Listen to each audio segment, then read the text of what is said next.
Brooding. Good look. Should practice in the mirror. Bit more frown, maybe. Yeah, like this. Yeah, like this, really. Really like this. Stop it. Get some help.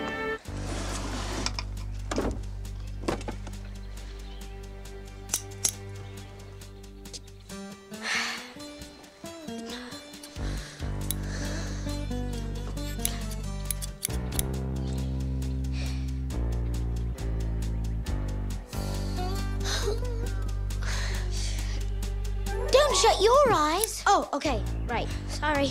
Just got a little nervous. You're nervous? An 11-year-old is cutting my hair.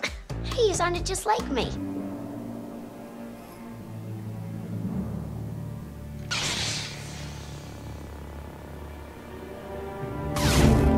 So, is this the bottom?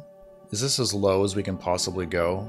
It is for me. My workload is really high right now. I'm exhausted. I'm demoralized. I don't have much time for fun on YouTube. I'm starting to question this whole endeavor. So let's keep this simple. Why is Doctor Who going down in flames? A 61-year-old TV show, in production for 46 years, a cultural icon, obliterated, and Disney helped pay for it. Why is The Acolyte so unbelievably bad? Maybe $180 million? Probably more? Down the drain. Because these shows suck? Yes. But why do they suck? Because of the word salad of identity politics that they indulge, while every other aspect of production is totally neglected? Yes. But what enables that? A lot of different things, and it's not just the world of entertainment, but I'm going to focus on what's closest to the surface. The last point of failure. And this thing is the balance of antagonism between the management and the creatives. I'll say that again because it might sound a bit strange. The balance of antagonism between the management and the creatives. It has become deranged. Why? Well, that's for another video. Let's focus on what this derangement is and what its effects are. I'll tell you up front that this is the reason that they attacked the audience. This is why it's your fault that Doctor Who has the lowest ratings it's had since 1989. It's your fault that The Acolyte has a lower audience score on Rotten Tomatoes than the Garbage Pail Kids movie. And I don't think that's an anomaly. The Garbage Pail Kids are way more sympathetic and engaging than any character in The Acolyte. Why should we do something nice? Let's quit now, that's my advice. We can't do anything by working with each other. I ain't gonna work for free. Tell me what's in this for me.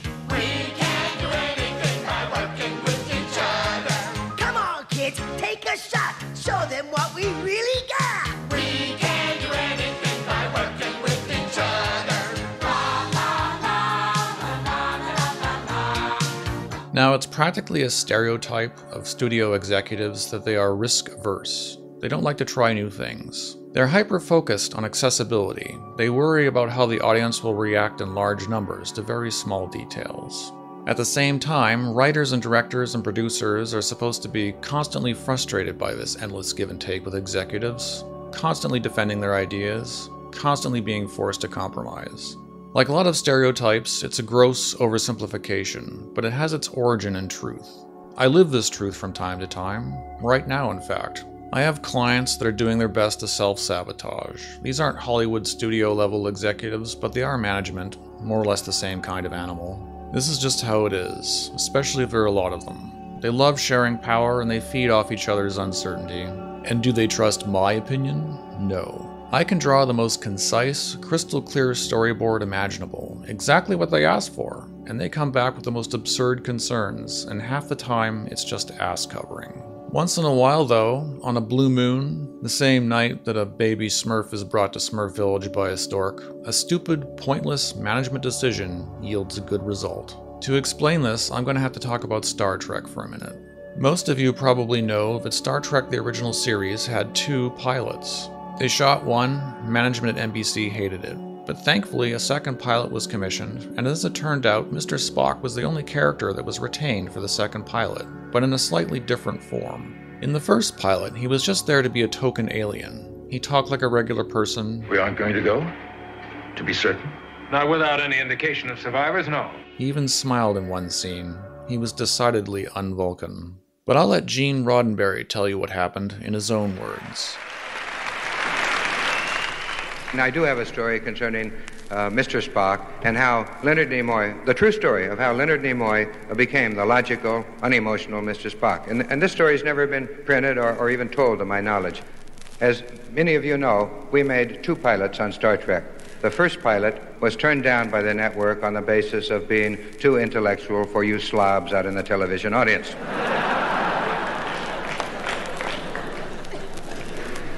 It did go on then to win the International Hugo Award, but I suppose many things turned down by networks would win awards.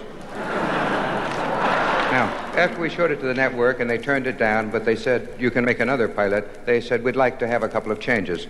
One of them was this, that Mr. Spock was not the logical, emotional one. The logical, computer-minded character in this, and the second in command of the ship, was a female. They said to us at that time, we would like you to take out the female because we don't believe her in command of anything. And to show the intelligence behind that remark, they said, and while you're at it, get rid of the guy with the ears. It seemed to me that we were having so many arguments at this time that I couldn't save both of them, and so I decided to save the alien character. And it was at this time that we gave Mr. Spock the woman's logical, unemotional qualities and kept him on the show, created the Vulcan background, and Leonard Nimoy stayed on the show. I then married the woman, but obviously I could not have legally done it the other way around. 1976 was a long time ago, wasn't it? I should know. I was there. So, if Roddenberry hadn't been forced to amalgamate the characters of Spock and the female first officer, what would Star Trek have become? If the show had been greenlit just on the basis of that first pilot, what would it have been like? In the first pilot, Captain Pike was okay, but as a world-weary commanding officer, he was more of an archetype than an interesting guy. I'm tired of being responsible for 203 lives, and I'm tired of deciding which mission is too risky and which isn't, and who's going on the landing party and who doesn't, and who lives, and who dies. In the show, Captain Kirk was completely comfortable in his own skin, practically addicted to Starship Command. This might have come across as cartoonish, but as the mediary between polar opposites like Spock and Bones, Kirk's character was balanced out. In the pilot, number 1, the female first officer was also a fine character, but the straight-laced career woman of science was about to become an archetype of its own. 100 iterations of that character were right around the corner. She would have gotten points for being one of the first, but who would have remembered that she was? In the show, Spock wasn't just a serious, unemotional scientist, he was mandated to suppress all emotion. His struggle wasn't just against the expectations of human society, it was to conform to the expectations of an alien society while living amongst humans. In the pilot, the ship's doctor, what's-his-name, was a friendly old man, but that's about it. First you set standards for yourself no one could meet. You treat everyone on board like a human being except yourself. In the show, Bones was friendly, but with the dynamic range of a piano. He was nearly the antithesis of Spock, and this is the key to understanding Star Trek. Without the Spock we know and love, the trinity of Kirk, Spock, and Bones wouldn't have come about. The interaction between those characters made Star Trek what it was. To be fair to the first pilot, it was just that. We don't know how those characters would have developed and grown over the course of at least one season. We don't know how successful Star Trek would have been in that form. Certainly it would have been different. Maybe it would have been just as good. The point is, Gene Roddenberry wanted to push boundaries with a female first officer, but he was forced to take a more difficult path. He was forced to be even more creative, and what we got was way more interesting, and pushed boundaries that are harder to see than just gender norms. What in the name of... That's what science fiction does when it's really good, which is hardly ever. Pain! I'm sure that the short-sighted risk aversion of management has needlessly destroyed countless good ideas, but as a force of antagonism against which creatives have to struggle, management has an important part to play, or at least it used to. Because that was Gene Roddenberry at his best, facing off against vanilla TV executives in the 1960s that only cared about turning a profit. Imagine that. What do we have now?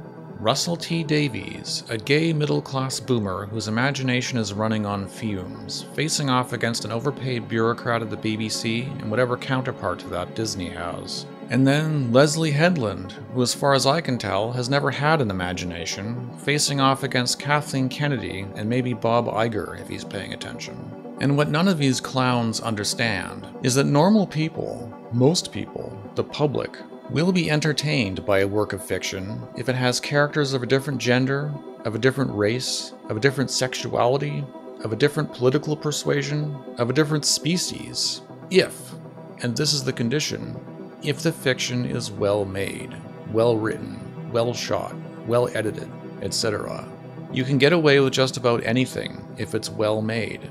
At the same time, if it's not well made, nothing will save it. You get no points for woke, or even a lack of woke.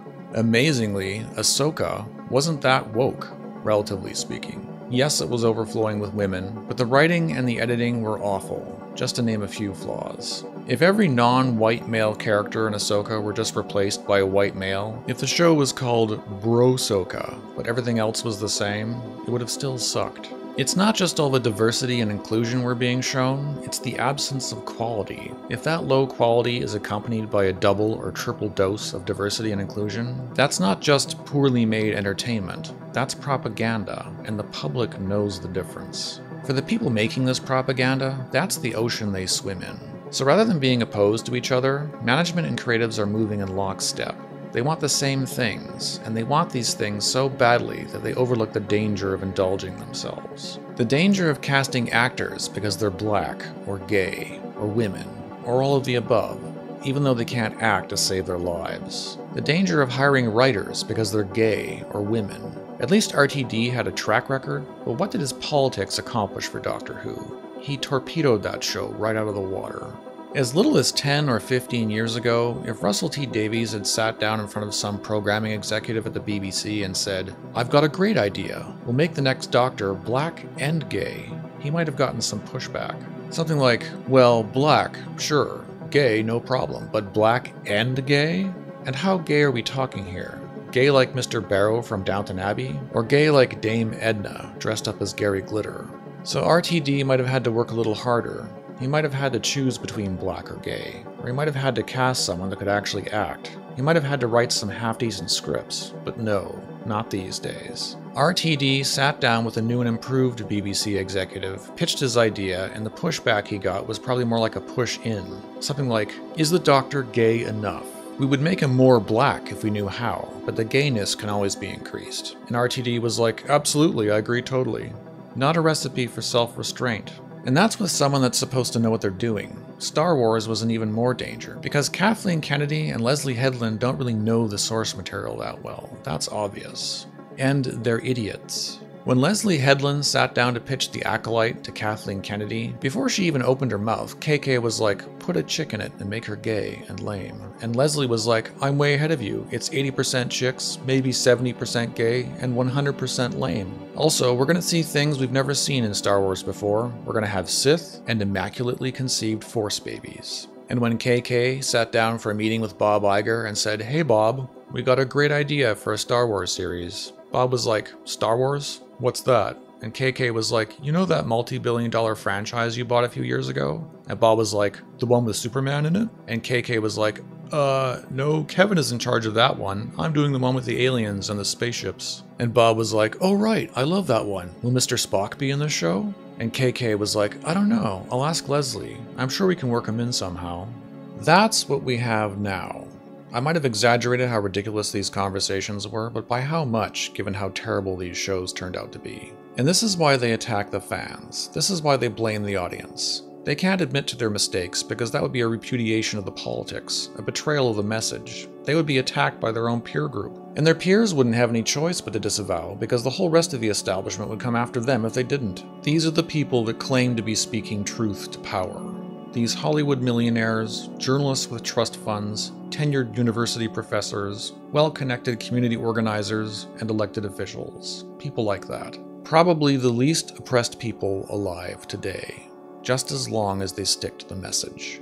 They don't fear the oppression of white heterosexual males. If they did, they wouldn't dare talk and act the way that they do. They wouldn't even be in a position to. It's all a lie, and it's a lie they tell themselves as much as anyone else. What they really fear, the only thing they fear, is being oppressed by their own colleagues for not towing the line. They're all in this together. They can't easily point fingers at each other, at least not publicly, because that accountability would have to be explained, and no one wants to go into details. Bob Iger was happy to throw a nobody like Nia DaCosta under the bus. Maybe J.J. Abrams doesn't get as many of his phone calls returned these days. Maybe they'll try to pin the Acolyte's failure on Dave Filoni. He's a white male, probably heterosexual. Maybe that's why they gave him his fancy job title. I'm not sure I've got the dates right, but the Acolyte wrapped in June 2023.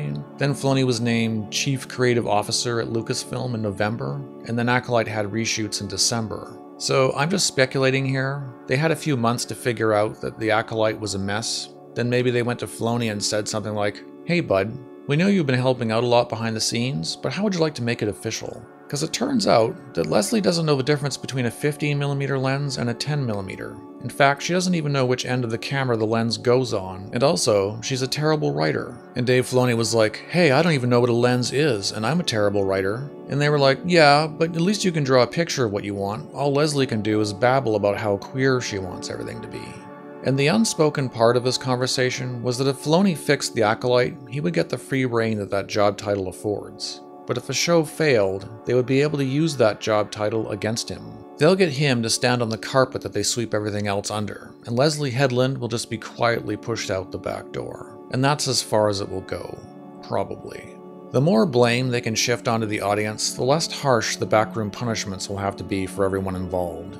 This might sound like a sinking ship, an unsustainable situation. That's because it is. That's why there's hope for the future. Maybe. Probably not for Doctor Who, or Star Wars, or Star Trek.